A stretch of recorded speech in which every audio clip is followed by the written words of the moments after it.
मस्जिद में दाखिल हुआ करें, याद फरमा कर एहतिकाफ़ की नीयत ज़रूर कर लिया करें। इससे हमें दीगर इबादतों के साथ साथ एहतिकाफ़ का सवाब भी मिलता रहेगा। दुरूद पाक पढ़ने के बेशुमार फ़ज़ाइल व बरक़ात हैं। काबे के बदरुद्दुजा, तैबा के शम्सुद्दुहा सल्लल्लाहु तआला अलैहि वसल्लम का फरमान आली शान है, इज़ा नसीतुम शैअन फसल्लु अलैया तज़कुरूहु इंशाअल्लाहु तआला। आका फरमाते जब तुम कोई चीज़ भूल जाओ तो मुझ पर दुरूद पाक पढ़ो, इंशाअल्लाह करीम वो बात याद आ जाएगी। कमाल है दुरूद पाक भी, कितनी बरकतें हैं। यानी ऐसा लगता है कि हर प्रॉब्लम का सॉल्यूशन दुरूद पाक में। बाज़ औक़ात होता है हमें कोई बात करनी होती है, अचानक भूल जाते हैं, यार पता नहीं क्या कहना था। अच्छा कोई चीज़ रख के भूल जाते हैं, नहीं मिल रही होती, तो दुरूद पाक की बरकत से इंशाअल्लाह वो बात भी याद आ जाएगी, वो भूली हुई चीज़ भी इंशाअल्लाह मिल जाएगी। और सुभान अल्लाह, दुरूद पाक की वो फजीलत जो मैं कोशिश करता हूँ हर जुम्मे हर बार ही बयान करूँ जब जब मुझे मौका मिले, कि नबी पाक अलैहिस्सलाम फरमाते हैं, जिसका मजमून है कि जो कोई शख्स मुझ पर 200 बार दुरूद पाक पढ़े, जुमा के दिन अल्लाह करीम उसके 200 बरस के गुनाह मुआफ़ फरमा देता है। तो हमें चाहिए कि जुमा के दिन स्पेशली कसरत के साथ दुरूद पाक पढ़ते रहा करें। आइए मोहब्बत के साथ बाआवाज़ बुलंद दुरूद पाक पढ़ लें। सल्लू अलल हबीब सल्लल्लाहु तआला अला मुहम्मद सल्लल्लाहु अलैहि वसल्लम। हमारे जुमा के बयान में हम कोशिश करते हैं कुरान पाक की कुछ आयतों की तिलावत हो और कुरान पाक ही से मुताल्लिक़ कुछ मैसेजेस हम समझें और सीखें। आज कुरान पाक की आयत कौन सी है? आज इंशाअल्लाह हम कुरान पाक की तिलावत भी करेंगे और इंशाअल्लाह अज़्ज़ व जल उसका तर्जमा और तफसीर भी समझेंगे। पारा नंबर 11 है, सूरह यूनुस की आयत नंबर है 44। अल्लाह कुरान में इरशाद फरमाता है, बिस्मिल्लाहिर्रहमानिर्रहीम, इन्नल्लाह ला यज़लिमुन्नास शैअन वलाकिन्नन्नास अनफुसहुम यज़लिमून। तर्जमा, आसान तर्जुमा कुरान कंजुल इरफान। बेशक अल्लाह लोगों पर कोई जुल्म नहीं करता, हाँ लोग ही अपनी जानों पर जुल्म करते हैं। अब ये बड़ी कमाल की आयत है, इंशाअल्लाह इसकी तफसीर सुनेंगे। आज अल्हम्दुलिल्लाह शाबानुल मुअज़्ज़म हमारे दरमियान, रात जो हमने गुजारी वो शबे बरात, जहन्नम से छुटकारे की रात। अल्लाह करीम से दुआ है कि मौला हम सब का नाम भी बख्शे हुओं में तहरीर फरमा दे। अब गोया नामा अमाल का आज पहला दिन है, इस साल का फर्स्ट डे है और नूरुल अला नूर ये है कि आज जुमे का दिन भी है। आज बड़े अच्छे इरादे करने, बड़े अच्छी यूँ समझिए अपने अंदर तब्दीली लाने का दिन भी है कि पहला दिन जुमे का, और अल्लाह ने हमें रोज़े की भी सआदत हम में से बहुत सारों को बख्शी। हम अल्लाह के घर में भी बैठे हैं, तो अल्लाह करे कि आज के बाद जो ज़िंदगी है हम गुनाहों से बचकर और अल्लाह करीम के फर्मा बरदार बंदे बनकर गुजारें। अब ज़रा आयत के बारे में सुनते हैं। वन ऑफ द अमेजिंग आयत, ये झंझोड़ने वाली आयत है। क्या फरमाया? इन्नल्लाह ला यज़लिमुन्नास शैआ, बेशक अल्लाह लोगों पर कोई जुल्म नहीं करता। याद रखिए ये रब्बे कहार और जब्बार की शान है कि वो किसी पर जुल्म नहीं फरमाता। वैसे एक मज़े की बात गौर की जाए तो अल्लाह की तरफ से किसी पर जुल्म हो भी नहीं सकता। मिसाल के तौर पे अगर किसी के पास कोई गाड़ी है, कोई मोटरसाइकिल है या घर का कोई सामान है जिसका वो खुद मालिक है और उस सामान को वो तोड़ दे, हैं वो जला दे, तो क्या उसने जुल्म किया?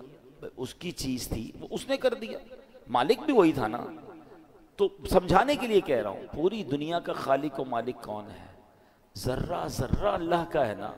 उसकी मर्जी, वो जिस चीज के साथ जो भी करे वो भी तो जुल्म नहीं है ना। उसका जब मालिक ही वही है, उसका खालिक वही है, उसका यूं समझिए सब कुछ उसी का है, तो भाई जिसका सब कुछ हो उसकी मर्जी, वो जो चाहे करे, वो जुल्म कहां से हो गया? मगर सुबहान अल्लाह, उसकी शान करीमी देखें कि उसने सुबहान अल्लाह अपनी ज़ात पर, अपनी रहमत पर यह मुकर्रर फरमा लिया कि किसी भी शख्स को बेकसूर सज़ा नहीं दी जाएगी। लेकिन एक बात याद रखिए, हदीस पाक में आता है अगर अल्लाह पाक अव्वलीन और आखरीन सब लोगों को जहन्नम में डाल दे तब भी ये जुल्म नहीं है, वो खालिक है ना। लेकिन उसने अपनी रहमत के जिम्मे पर क्या लिया कि किसी भी शख्स को बेकसूर सज़ा नहीं दी जाएगी। अल्लाह कुरान में फरमाता इन्नल्लाह ला यज़लिमुन्नास शैआ, बेशक अल्लाह लोगों पर कोई जुल्म नहीं करता। यानी अल्लाह पाक किसी भी शख्स को बेकसूर सजा नहीं देता, वो तो इंतहाई मेहरबान रहम वाला है, वो हमेशा अपने बंदों पर अताएं ही फरमाता है। देखे ना, कल शब बारात गुजारी है, हमने क्या सुना कि कबीला बनी कल्ब की बकरियों के बालों की तादाद के मुताबिक अल्लाह पाक लोगों को जहन्नम से आज़ाद फरमाता है। रमज़ान आता है, रोज़ाना इफ्तार के वक्त 10 लाख गुनाहगारों को जहन्नम से आज़ाद फरमाता है। शब कदर आती है, एक रात 1000 महीनों से बेहतर रात है। चांद रात ईद की आती है जिसे लैलतुल जायज़ा कहते हैं। फरमाया पूरे रमज़ान में जितने बख्शे अल्लाह उस अवाम की तादाद के मुताबिक एक रात में बख्शिश फरमा देता है। इसका मतलब ये बार बार क्यों हो रहा है? जुमे का दिन आता है, हर जुमा एक नेकी 70 नेकियों के बराबर हो जाती है। जुमे के दिन हर घड़ी बख्शिश के परवाने तकसीम किए जाते हैं। वो तो रहमान है, वो तो रहीम है, वो चाहता है हम बख्शे जाएं। अब ये बंदा है जो उस बख्शिश के रास्ते को छोड़कर, उस रहमत के रास्ते को छोड़कर खुद अपने ऊपर मुसीबत डाल देता है। वो तो रहमान हम पर रहमत फरमाना चाहता है। अब सवाल ये पैदा होता है कि अगर अल्लाह पाक रहम ही फरमाता है, करम फरमाता है, तो फिर ये दुख, परेशानियां, तकलीफें जो आती हैं, पिछली उम्मतों पर अजाब भी आए, फिर ये सब कैसे? तो अगला जुज़ इस आयत का क्या पढ़ा हमने? वलाकिन्नन्नास अनफुसहुम यज़लिमून। हाँ, लोग ही अपनी जानों पर जुल्म करते हैं। वॉट एवर जो हम पर आता है ना, वो एक्चुअली हमारी वजह से आता है। खुद अपने ऊपर ये आफतें ला रहे होते हैं। अल्लाह अकबर, ये बंदों के आमाल का बदला हुआ करता है। बंदे कुफ्र करते हैं, शिर्क करते हैं, अल्लाह की नाफरमानियां करते हैं, जो अहकाम दिए जाते हैं उसका उलट करते हैं, तब उन्हें आमाल का बदला दिया जाता है। ये अपने हाथों की कमाई है। कहते हैं जैसी करनी वैसी भरनी। काश ये बात हमें समझ आ जाए।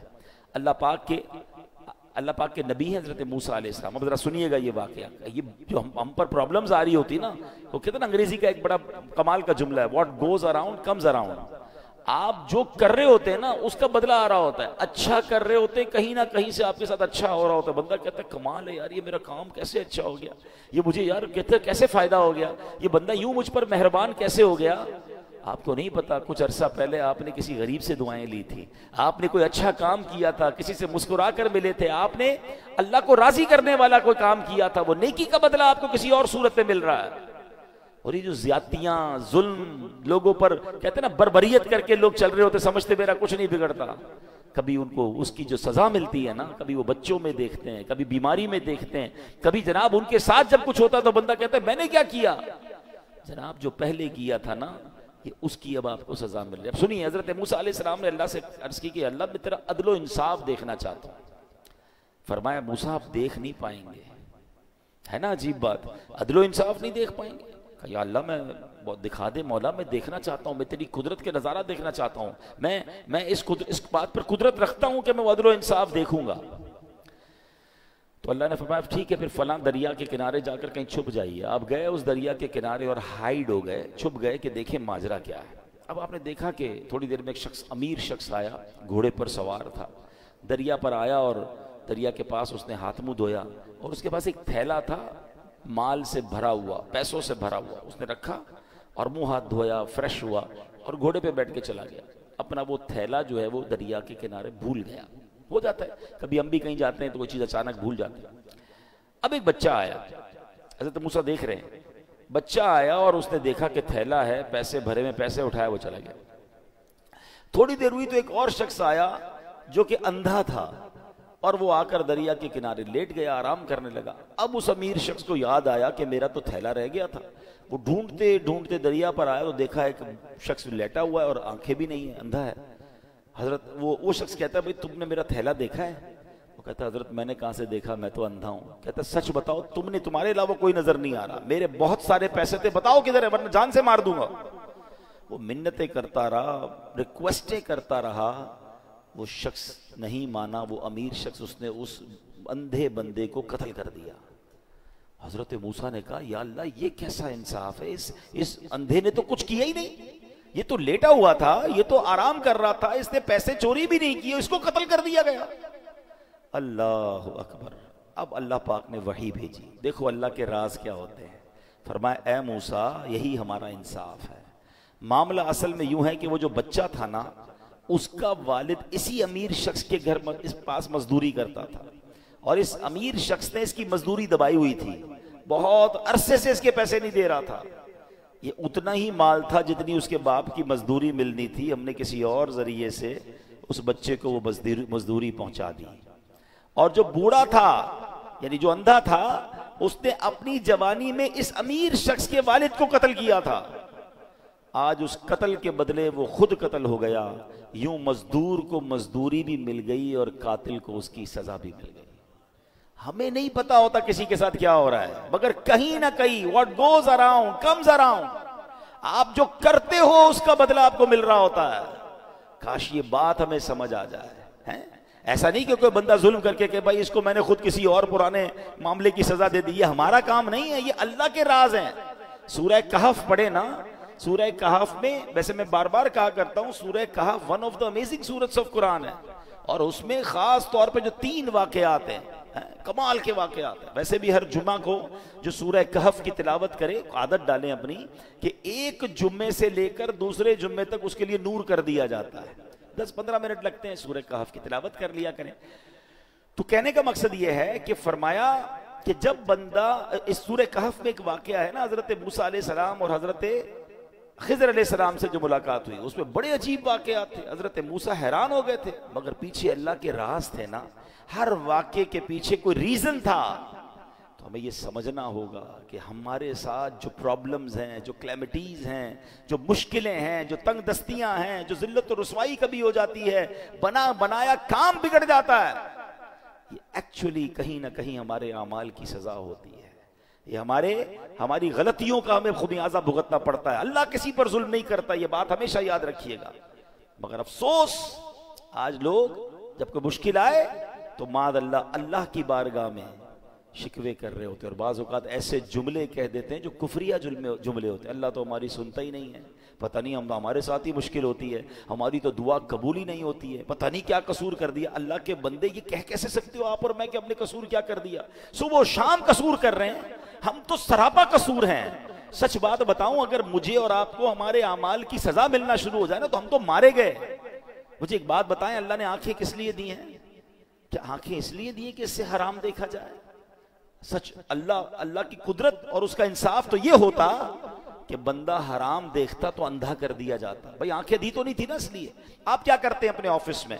आपने किसी ऑफिस के बॉय को मोटरसाइकिल दी या सफर के लिए गाड़ी दी या मोबाइल फोन दिया कि बेटा ये काम है, तुम इस चीज से ये काम करना, और आपको थोड़े दिनों बाद पता चले कि जो मैंने फैसिलिटी दी है वो उस काम को तो कर ही नहीं रहा, मेरी फैसिलिटी को यूज कर रहा है मगर मेरा काम तो कर नहीं रहा। आप क्या कहेंगे? भाई गाड़ी वापस दो, मोटरसाइकिल वापस। जब तुम वो काम ही नहीं कर रहे मैं जिस चीज के लिए मैंने तुम्हें दी, तो फिर किस बात की तुम्हें ये सब फैसिलिटी दूं? अल्लाह ने आंखें हराम देखने के लिए नहीं दी थी। आंखें हराम देखती वो वापस ले लेता ना, कान हराम सुनते तो बहरे हो जाते, हाथ जुल्म के लिए उठते तो हाथ कटकर गिर जाता, पैर हराम की तरफ जाता, अल्लाह की नाफरमानी की तरफ जाता, मैं और आप लंगड़े हो जाते। अरे वो तो सजा दे ही नहीं रहा, बहुत थोड़ी में जान छूट रही है, और अब बंदा कहता है पता नहीं क्या कसूर कर लिया। उससे पूछो भाई नमाज 5 टाइम पढ़ते हो? नहीं नहीं वो तो कभी कभी कज़ा हो जाती है। फिर कहते हो क्या कसूर कर लिया? मतलब हमारा तो दिन रात कसूर में है। फिर ये जुमला कैसे जबान पर आता है? शिकवा नहीं, वेन एवर कोई प्रॉब्लम आए अपने आप को रियलाइज, स्कैन करना शुरू कर दो कि क्या गलती हो गई भाई, क्या मुश्किल हो गई, मैंने ऐसा क्या कर दिया। फौरन तौबा, फौरन इस्तिगफार, फौरन अल्लाह की तरफ रुजू करें। फिर देखें इंशाअल्लाह रहमतों के दरवाजे फिर खुल जाएंगे। अल्लाह अकबर। एक बार मुसलमानों के पहले खलीफा हजरत अबू बकर सिद्दीक रदी अल्लाह तआला अन्हु ने बारगाह रिसालत में अर्ज की इसी आयत से मुताल्लिक, वमन यअमल सवाअन युज्ज़ा बिही। अल्लाह पाक कुरान में फरमाता है जो कोई बुराई करेगा उसे उसका बदला दिया जाएगा। तो हजरत अबू बकर ने कहा हुजूर जरा ये आयत के बारे में बताएं, इसका मतलब क्या है? तो नबी पाक ने फरमाया गफरल्लाहु लका या अबा बकरिन, ए अबू बकर अल्लाह पाक तेरी बख्शिश फरमाए। अलस्त तमरदू अलस्त तनसिबू अलस्त तहजनू अलस्त तुसीबुकल्लावाउ। फरमाया ए अबू बकर क्या लोग बीमार नहीं होते? क्या इन्हें रंज नहीं पहुंचता? क्या वो गमगीन नहीं होते? क्या परेशानियां नहीं आती? अर्ज किया क्यों नहीं, ये तो सब कुछ होता है। फरमाया फहुआ मा तुजज़ौन बिही, बस ये उनके अमाल ही का तो बदला है। हैं। ये जो बीमारी आई, टेंशन आई, गम आया, खौफ आया, काश हम ये बात समझ जाएं। मेरे प्यारे इस्लामी भाइयों, अब जरा एक बड़ी कमाल की हदीस है। जुमा का खुतबा आज भी आप सुनेंगे, तकरीबन हर जुमा के खुतबे में ये हदीस हम सुनते हैं। बस अल्लाह करे हम समझने वाले बने, मैसेज लेने वाले बने। क्या हदीस पाक है? नबी पाक अलैहिस्सलाम फरमाते हैं, अल बिर्रु ला यबला, नेकी कभी पुरानी नहीं होती, व ज़म्बु ला युनसा, गुनाह भुलाया नहीं जाता, व दय्यानु ला यमूत, और बदला देने वाली जात, यानी जिसने डिसीजन करना है, जिसने अमाल का फैसला करना है, उसे मौत नहीं आती। मैं और आप नेकी करके भूल जाते हैं मगर नेकी बाकी रहती है। मैं और आप गुनाह करके भूल जाते हैं मगर गुनाह भी भुलाया नहीं जाता, वो भी लिखा हुआ है। और एक दिन आएगा जब डिसीजन लिया जाएगा, और जिसने डिसीजन लेना है, जिसने फैसला करना है, वद्दय्यानु ला यमूत, बदला देने वाली जात यानी अल्लाह को मौत नहीं आती। मगर इस हदीस का जो अगला पार्ट है ना, वो हमारा टॉपिक यही है, इअमल मा शिअत कमा तदीनु तुदान। अल्लाह के नबी फरमाते हैं, जैसा करोगे, जो चाहो करो, इअमल मा शिअत, जो दिल चाहता करो, कमा तदीनु तुदान, फिर जैसी करोगे ना वैसा ही इसका अजर पाओगे, वैसा ही उसका बदला मिलना। टिट फॉर टैट है ना, जैसी करनी वैसी भरनी। वो कहते हैं ना फारसी शायर, गंदुम से गंदुम, जो से जो, अज मकाफात अमल गाफिल मशो। कहते हैं गंदुम बीज कर गंदुम ही काटोगे, जौ जब डालोगे बीज तो जौ ही काटोगे। दुनिया में मकाफात अमल हैं, यानी जैसी करनी वैसी भरनी वाला कानून जारी है। इससे गफलत मत करो। हाँ, करें गलत काम और कहते हैं भाई जन्नत में जाना है। अब पहले गलत काम तो छोड़े ना, हराम को तो छोड़े। सैयदी आला हजरत बड़ा कमाल का शेर लिखते हैं। आप फरमाते, काम जिंदा के किए और हमें, जिंदा कहते हैं जेल, यहाँ मुराद क्या? जहन्नम। काम किधर के किए? जाने के, जहन्नम में जाने के। काम जिंदा के किए और हमें, शौके गुलजार है क्या होना है। शौक जन्नत में जाने का है, काम जहन्नम में जाने वाले करने। अब खुद बताएं ना, ऐसा कैसे होगा? हमें काम जन्नत वाले करके फिर अल्लाह से दुआ करनी, अल्लाह कबूल कर ले ताकि हमें भी तेरी जन्नत मिल जाए। तो है मेरे प्यारे इस्लामी भाइयों, याद रखिए, जैसा मैंने कहा ना, हमें पता नहीं होता किसी के साथ ज्यादती, किसी के साथ ऐसा अमल जो हमें किस तरह आकर सताता है, फिर किस तरह तकलीफ आती है। इमाम ज़हाबी रहमतुल्लाह तआला अलैह लिखते हैं, किसी बुजुर्ग ने एक शख्स को देखा, उसका कांधे से बाजू कटा हुआ था और वो आवाज लगा रहा था, जिसने मुझे देखा वो हरगिज किसी पर जुल्म ना करे। लोगों ने पूछा, ऐसा क्या हुआ तुम्हारे साथ? वो क्या कहता है? कहता है, मेरा मामला बड़ा अजीब गरीब है। किताबों में लिखा कि वो टैक्स वसूल करने वाला या जिस तरह कोतवाल होता है, अफसर था। एक बार मछेरे के पास गया, मछली की दुकान थी, मछेरे मछली बेच रहे थे। उसने देखा बड़ी फ्रेश मछली थी, कहा कितने की दोगे? मछली दिखाओ जरा। उसने मछली दिखाई, साहब 500 रुपए की। कहता कभी हमने भी पैसे दिए हैं। मछली ली और चल पड़ा। वो चीखता रह गया, भाईजान मेरे बच्चों की रोजी है, मैं तो इतना ही कमाता हूँ, मेहरबानी करो। कहा जाओ इधर से। कहता है मैंने उस बेचारे के साथ ज्यादती की और चल पड़ा।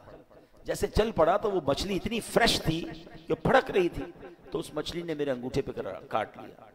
घर आया, बीवी को कहा मछली बनाओ, आज बड़ी शानदार फ्रेश मछली लाया हूं। बिस्तर पर लेटा तो अंगूठे में दर्द, बड़ा शदीद दर्द, लाल हो गया पूरा अंगूठा। घर के करीब ही एक डॉक्टर जानने वाला था, गया उसके पास, कहा भाई देखो ये अंगूठे में क्या हुआ है। कहता तुम्हारे अंगूठे में तो जहर फैल गया है, फौरन फैसला करो, या तो अंगूठा अभी अभी काट लो वरना पूरे हाथ में फैल जाएगा। कहता मैं मरता क्या ना करता, रोते रोते अंगूठा कटवाया, पट्टी बंधवाई। घर आया तो बीवी ने कहा मछली का नहीं खानी मुझे मछली, मेरा अंगूठा ही कट गया। थोड़ी देर हुई तो पूरा हाथ में दर्द, पूरी हथेली लाल, सूजने लग गई। फिर गया डॉक्टर के पास, तुमने तो कहा था अंगूठा कटवाओ हाथ बच जाएगा, ये क्या हुआ? कहता देर हो गई थी, हाथ में जहर फैल गया है, जल्दी फैसला करो वरना ये हथेली भी कट जाएगी, ये पूरे हाथ में फैल जाएगा, हथेली काटो। कहता मैंने हथेली कटवाई। थोड़ी देर हुई, रात को सोया तो पूरे बाजू में दर्द, पूरा बाजू लाल, तकलीफ से चीखे मारने लगा। फिर गया डॉक्टर के पास, डॉक्टर ने कहा अब तो पूरा हाथ जो है वो तुम्हारा सूज गया है, जिस्म पूरा कटना पड़ेगा, अब जल्दी फैसला करो, हाथ काटो। उसका एक दोस्त भी था, वो दोस्त कहता है यार ये बताओ तुम्हारे साथ कोई आज नया मामला तो नहीं हुआ, कोई यूनिक बात, कोई हट के कोई काम किया है तुमने? कहते हाँ आज मैंने एक मछेरे का हक दबाया है। वो गरीब चीखता रह गया, मैं उसकी मछली लेकर आ गया। कहा जल्दी चलो उसके पास, माफी मांग लो वरना एक एक करके तेरा पूरा जिस्म कट जाएगा। वो दोनों दोस्त रात मछेरों की बस्ती में गए, पट्टियां बंधी हुई, तकलीफ से चीख रहा है, और मछेरे की बस्ती में जाकर एक एक घर पर, एक एक झोंपड़ी पर ढूंढते रहे, किधर है वो मछेरा। आखिर वो मछेरा मिला। वो कहते हैं ना, गरीब का दिल भी बड़ा होता है। वो जैसे ही उसको देखा, ये कोतवाल या जो भी अफसर था उसके कदमों में गिरा, कहा भाई मुझे माफ कर, तुम्हारी एक मछली लेकर गया, आज तो पूरा हाथ ही मेरा कट गया।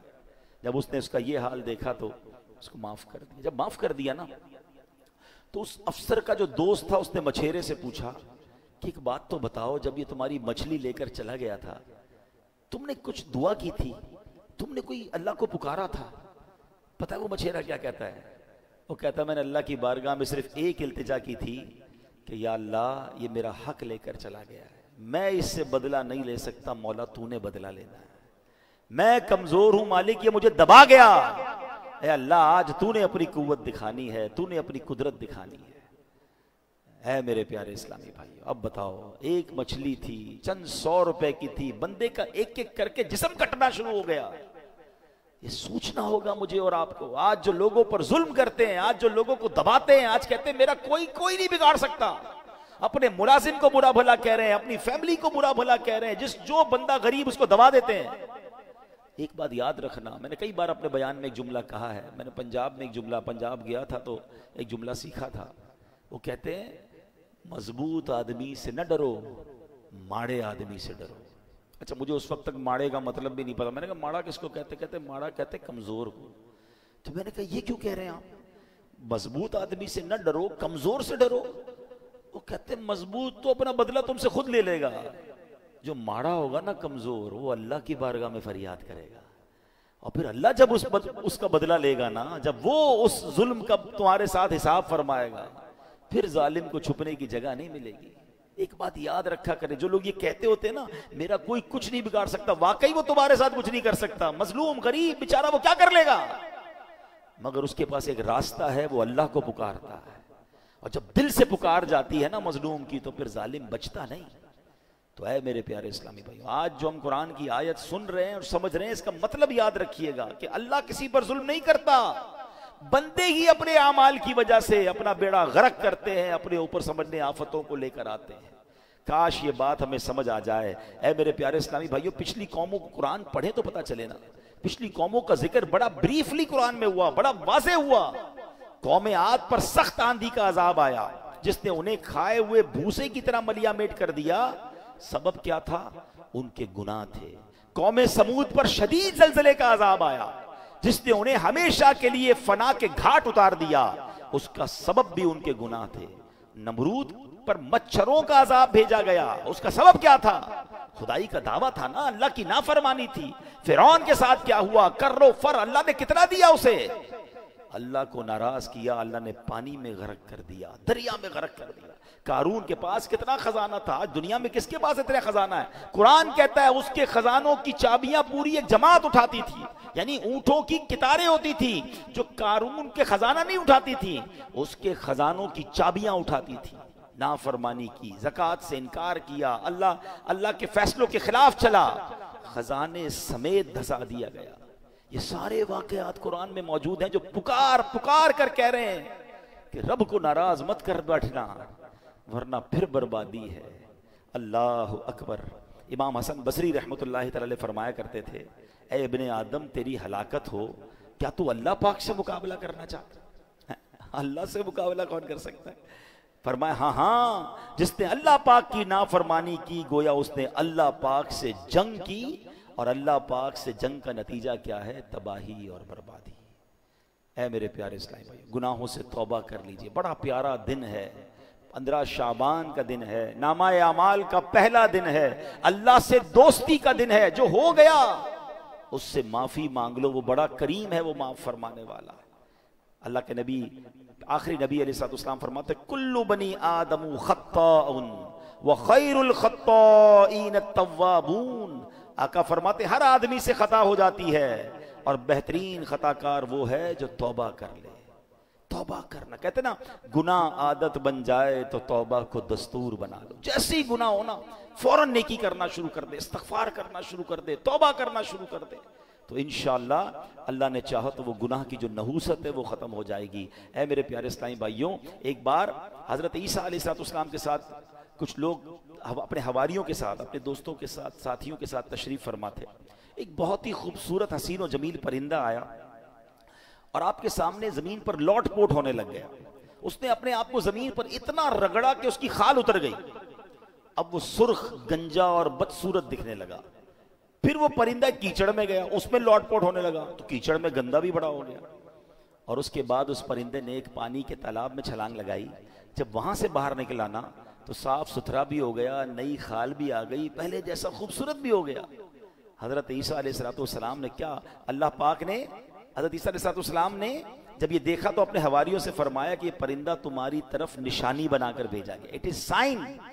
और फरमाया ये जो मोमिन की मिसाल है ना, मोमिन जब गुनाह करता है तो गंदा हो जाता है, गिर्द लग जाती है, कीचड़ लग जाती है, और जब वो तौबा करता है तो गुनाहों की स्याही ऐसे दूर हो जाती है कि वो पहले जैसा हसीन और जमील हो जाता है।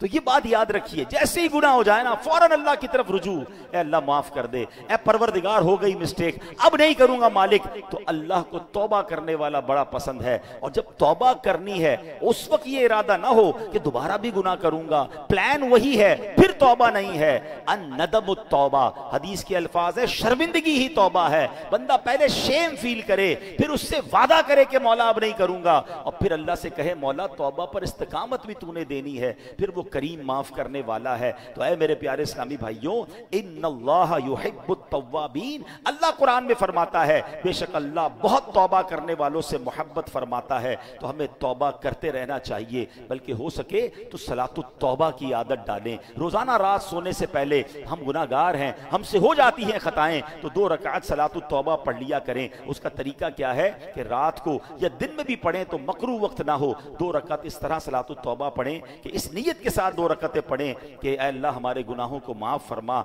हम तौबा करते हैं। और जब सलाम फेर लें तो हो सके तो सजदे में जाकर या रब्बे ग़ुफ़िरली, या रब्बे ग़ुफ़िरली, या रब्बे ग़ुफ़िरली, ऐ रब्बे करीम मुझे बख्श दे, ये 3 बार कह लिया करे सजदे के अंदर जाकर, जब नमाज से फारिग हो जाए। उसके बाद कि हज़रत अबू सईद खुदरी फरमाते हैं जो बंदा सजदे की हालत में 3 मरतबा ये कहे या रब्बे ग़ुफ़िरली, तो सुभान अल्लाह जब वो सर उठाएगा तो उसकी मग़फ़िरत हो चुकी होगी। तो ऐ मेरे प्यारे इस्लामी भाइयों, तौबा करें, तौबा अल्लाह को बड़ी पसंद है। आज से तौबा अपना दस्तूर बना लें। हाँ, मगर एक बात याद रखिए, ये जो तौबा करनी है, सलातुत तस्बीह पढ़नी है, ये तो सलातुत तौबा पढ़नी है या इस्तग़फ़ार पढ़ना है, इससे सगीरा गुनाह मुआफ़ होते हैं। मगर जो कबीरा गुनाह है ना, मसलन नमाज कज़ा करना, या अल्लाह ना करे कोई शराब पीता है, किसी को नाहक तकलीफ देता है, तो इसके लिए तौबा करना भी ज़रूरी है। बाकायदा तौबा करनी होगी, माफ़ी मांगनी होगी और उसका इजाला भी करना होगा। कोई शख्स कहे जनाब मैंने अब अस्तगफिरुल्लाह कह दिया तो नमाज कज़ा भी माफ़ हो गई, नहीं। नमाज जो आपने कज़ा की, चले इंशाअल्लाह अल्लाह की रहमत से उसका गुनाह मुआफ़ हो जाएगा, मगर उसको कज़ा करनी पड़ेगी। किसी का कर्ज देना है तो सिर्फ तौबा से माफ नहीं होगा, उसका कर्ज लौटाना होगा। किसी पर ज्यादती की है, कोई माल दबा लिया है, उससे लौटाना होगा। हाँ, अल्लाह करीम अपनी रहमत से उस गलती से जो गुनाह हुआ वो माफ फरमाने वाला है। तो तौबा भी करनी है। आज के बाद एक नियत करने, मैं कल से एक चीज सोच रहा हूं। कल असर में मेरी एक मस्जिद में जाना हुआ, मस्जिद जैम फुल थी माशाल्लाह, और मालूमात मिली कि पूरे कराची में मसाजिद आशिकान रसूल की जितनी हैं सब फुल थी। नवाफिल पढ़े गए मगरिब के बाद। फिर मैं कल रात अल्हम्दुलिल्लाह यहाँ भी आया था, एक और मस्जिद में गया, सारी मस्जिदें सारी रात फुल थी, बहुत खुशी हो रही थी। मगर मेरे दिल में एक एक अजीब सी कैफियत बन रही थी कि यार ये 15 शाबान को तो सारे आ गए, 16 शाबान को क्या होगा? क्या हम सिर्फ 15 शाबान के लिए मुसलमान? अब रमज़ान में भी यही होगा, रमज़ान का चांद दिखेगा तो माशाल्लाह मस्जिद फुल होना शुरू हो जाएंगी, फिर थोड़े दिनों बाद कम होने लग जाते हैं नमाजी, फिर ताकरातों में आ जाते हैं। ऐसा क्यों करते हैं? मुझे एक बात बताएं, आप जब जब बड़ी रातों में, बड़े दिनों में, मुकद्दस अय्याम में मस्जिद में आते, सच बताओ दिल को सुकून मिलता है कि नहीं मिलता? राहत मिलती है कि नहीं मिलती? कितनी अल्लाह की रहमत होती है यार। तो फिर इसकी आदत बनाओ ना। हम सिर्फ 15 शाबान 14 शाबान के लिए नमाजी क्यों बनते हैं? अब तो वैसे भी रमजान आने वाला है, अब तो वैसे ही मेरा और आपका नामा अमाल शुरू हो गया है। तो आज प्लीज वेरी फर्स्ट डे, वो कहते हैं ना न्यू ईयर रेजोल्यूशन, चले ये न्यू ईयर तो नहीं है मगर नामा अमाल का फर्स्ट डे तो है ना, let's make a beautiful resolution कि बस आज के बाद हमारी कोई नमाज कज़ा नहीं होगी, आज के बाद हम हराम कामों से अपने आप को बचाएंगे। चले तो सही अल्लाह के रास्ते की तरफ है। इअमल मा शिअत कमा तदीन तुदान, कर ले जो करना है, जैसी करेगा वैसी भरेगा। सुनी ना हदीस। तो अब इंशाल्लाह जन्नत में जाने वाले काम करें ना। अगर किसी से ज्यादती कर बैठे तो माफी मांग लें, गलती हो गई है तो तौबा कर लें। मेरा रब बड़ा करीम है, वो माफ करने वाला है।